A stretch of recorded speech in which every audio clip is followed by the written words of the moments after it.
പ്രത്യേകം പറയേണ്ട ഒരു മേന്മയാണ് ആ സിനിമയിലെ ചെറുപ്പക്കാരനായ നായകന്റെ സമുചിതമായ ഭാവാവിഷ്കാരവും നീട്ടിവലിച്ച് അലങ്കോലപ്പെടുത്താത്ത സംഭാഷണ രീതിയും. എന്നാൽ ആ ചെറുപ്പക്കാരൻ്റെ മുഖത്തുള്ള ഒരു മൈനർ ഛായ ഇതുവരെ മാഞ്ഞു പോയിട്ടില്ല.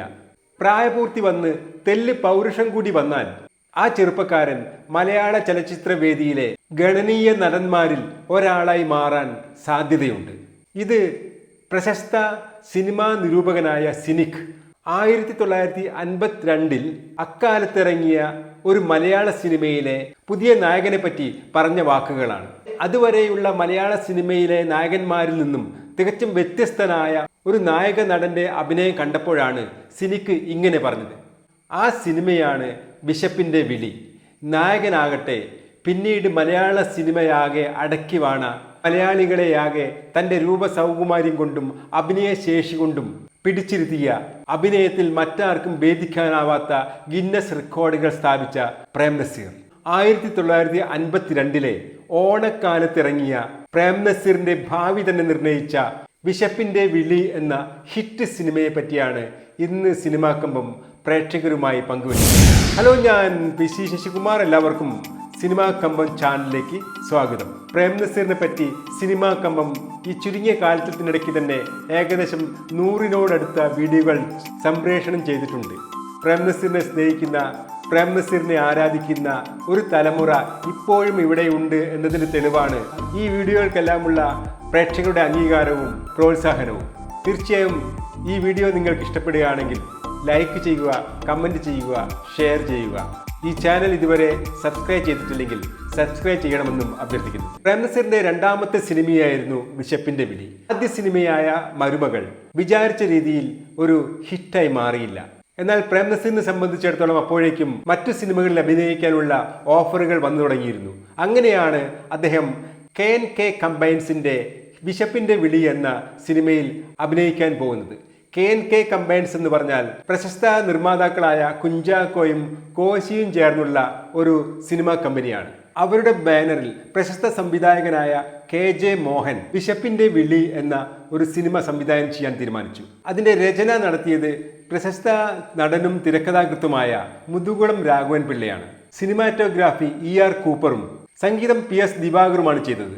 അഭയദേവ് എഴുതിയ 12ഓളം ഗാനങ്ങൾ ഈ സിനിമയിലുണ്ടായിരുന്നു. പാടിയതാവട്ടെ P Leela, AM Raja, Jikki, Kaviyoor Revamma, TA Moti തുടങ്ങിയ അക്കാലത്തെ പ്രമുഖരും. പിന്നീട് പ്രശസ്ത നടനായി മാറിയ ജോസ് പ്രകാശ് ഈ സിനിമയിൽ ഒരു ഗാനം പാടിയിട്ടുണ്ട്. എന്നാൽ അദ്ദേഹം ആദ്യമേ അഭിനയിച്ച സിനിമ 1953 പുറത്തിറങ്ങിയ ശരിയോ തെറ്റോ എന്ന സിനിമയാണ്.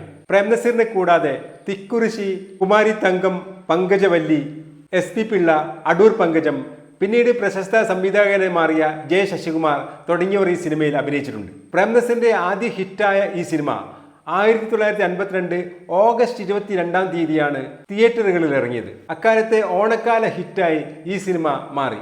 റിലീസിംഗ് തിയേറ്ററുകളുടെ എണ്ണം പരിമിതമാണെങ്കിലും 8ഓളം തിയേറ്ററുകളിൽ ഈ സിനിമ 50 ദിവസത്തിൽ അന്ന് ഓടി. ഒരു സോഷ്യൽ ഡ്രാമ എന്ന പേരിലാണ് ഈ സിനിമ ഇറങ്ങിയതെങ്കിലും ട്വിസ്റ്റുകളും മെലോ ഡ്രാമയും എല്ലാം കുത്തി നിറച്ച ഒരു സിനിമയാണെങ്കിലും പ്രേക്ഷകർക്ക് ഈ സിനിമ വളരെയേറെ ഇഷ്ടപ്പെട്ടു. ഇതിൽ പ്രേംനസീറിന്റെ കഥാപാത്രം ഒരു പാവപ്പെട്ട കുടുംബത്തിലെയാണ്. കുട്ടിയായിരിക്കുമ്പോൾ തന്നെ അച്ഛൻ മരിക്കുകയും പിന്നീട് ജീവിക്കാൻ വേണ്ടി അമ്മയോടൊപ്പം നാട് വിടുകയും ചെയ്ത കഥാപാത്രം. ഈ കഥാപാത്രത്തിന്റെ അമ്മ ഭക്ഷണം കിട്ടാതെ പട്ടിണി കിടന്നാണ് മരിക്കുന്നത്. അങ്ങനെയാണ് ഈ സിനിമയുടെ പേര് തന്നെ വിശപ്പിന്റെ വിളി എന്നാക്കിയത്. ഇതൊരു സാധാരണ പിന്നീട് സിനിമകളിലും നാടകങ്ങളിലും ആവർത്തിക്കപ്പെട്ട ഒരു കഥ തന്നെയാണ്. അച്ഛനും അമ്മയും മകനും അടങ്ങിയ ഒരു പാവപ്പെട്ട കുടുംബം. അച്ഛൻ മരിച്ചതോടുകൂടി അമ്മ മകനെ വളർത്താൻ വേണ്ടി വളരെ കഷ്ടപ്പെടുന്നു. ഭക്ഷണം പോലും കഴിക്കാൻ കിട്ടാതെ അമ്മ വിശന്ന് പൊരിഞ്ഞ് മരിക്കുന്നു. അനാഥനായ ആ കുട്ടിയെ അവസാനം ഒരു ബസ് സ്റ്റാൻഡ് പരിസരത്ത് വെച്ച് ഒരു നല്ല മനുഷ്യൻ അദ്ദേഹത്തിന് 2 മക്കളോടൊപ്പം എടുത്തു വളർത്തുന്നു. എന്നാൽ ആ നല്ല മനുഷ്യൻ ഒരു ഹൃദയസ്തംഭനം മൂലം മരിക്കുമ്പോൾ സ്വത്തുക്കളെല്ലാം കാര്യസ്ഥൻ കൈക്കലാക്കുകയും ഈ 3 പേരെയും ക്രൂരമായി പീഡിപ്പിക്കുകയും ചെയ്യുന്നു. അങ്ങനെ ഇവർ വളർന്നു വരുന്നു. അനാഥനായ ബാലനായി പ്രേംനസീറും നല്ല മനുഷ്യന്റെ മക്കളായി തിക്കുറിശിയും കുമാരി തങ്കവും അഭിനയിക്കുന്നു. പിന്നീട് കുമാരി തങ്കവും പ്രേംനസീറും തമ്മിൽ പ്രണയത്തിലാവുന്നു. സാധാരണ പോലെ അവർക്കിടയിൽ ധാരാളം പ്രശ്നങ്ങൾ ഉണ്ടാവുന്നു. പിന്നെ എല്ലാ പ്രശ്നങ്ങൾക്കും കഷ്ടപ്പാടുകൾക്കും അവസാനം 2 പേരും ഒന്നിക്കുന്നു, വിവാഹിതരാകുന്നു. ശുഭം. ഇതാണ് ആ സിനിമയുടെ കഥ. പ്രേംനസീറിന്റെയും തിക്കുറിശിയുടെയും കുമാരി തങ്കത്തിന്റെയും മികച്ച അഭിനയം ഈ സിനിമയെ പ്രേക്ഷകർക്ക് ഏറെ ഇഷ്ടപ്പെടുന്നതിന് കാരണമായി. ഇതൊരു ലോ ബഡ്ജറ്റ് സിനിമയായിരുന്നു, പക്ഷേ ലക്ഷങ്ങൾ ഇതുവഴി നിർമ്മാതാക്കളുടെ കൈകളിലേക്ക് എത്തി. അക്കാലത്ത് ഇറങ്ങിയ തമിഴ്, മലയാളം സിനിമകളുടെയൊക്കെ സ്ഥിരം പ്രമേയ പരിചരണം തന്നെയായിരുന്നു ഈ സിനിമയ്ക്കും. 12ഓളം പാട്ടുകളുള്ള ഈ സിനിമയിൽ 2 നൃത്ത നാടകങ്ങളുണ്ടായിരുന്നു. അതിലൊന്നാവട്ടെ രമണൻ എന്ന ചങ്ങമ്പുഴയുടെ പ്രശസ്തമായ കൃതിയുടെ നൃത്താവിഷ്കാരമായിരുന്നു. പിന്നീട് പ്രേംനസീർ തന്നെ രമണൻ എന്ന പേരിൽ ഒരു സിനിമ ചെയ്യുകയുണ്ടായി. ഏകദേശം 3 മണിക്കൂറോളം ദൈർഘ്യമുണ്ട് ഈ സിനിമയ്ക്ക്. നല്ല തങ്കയുടെ ചില ഭാഗങ്ങൾ കൂട്ടിച്ചേർക്കുക കൂടി ചെയ്തിട്ടുണ്ട്. ഈ സിനിമയുടെ വൻ വിജയം ഇതിന് തമിഴിലേക്ക് റീമേക്ക് ചെയ്യുന്നതിന് കാരണമായി. തമിഴിലും പ്രധാന കഥാപാത്രങ്ങളെ അഭിനയിച്ചത് പ്രേംനസീറും തിക്കുറിശിയും കുമാരി തങ്കവുമായിരുന്നു. മറ്റു കഥാപാത്രങ്ങളെ അക്കാലത്ത് തമിഴ് അഭിനേതാക്കളായ MS ദ്രൗപദി, മാധുരി ദേവി തുടങ്ങിയവരാണ് അഭിനയിച്ചത്.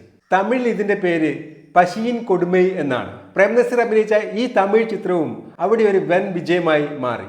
പിന്നീട് ഈ തമിഴ് ചിത്രം തെലുങ്കിലേക്ക് ഡബ് ചെയ്യുകയോട് ചെയ്തിട്ടുണ്ട്.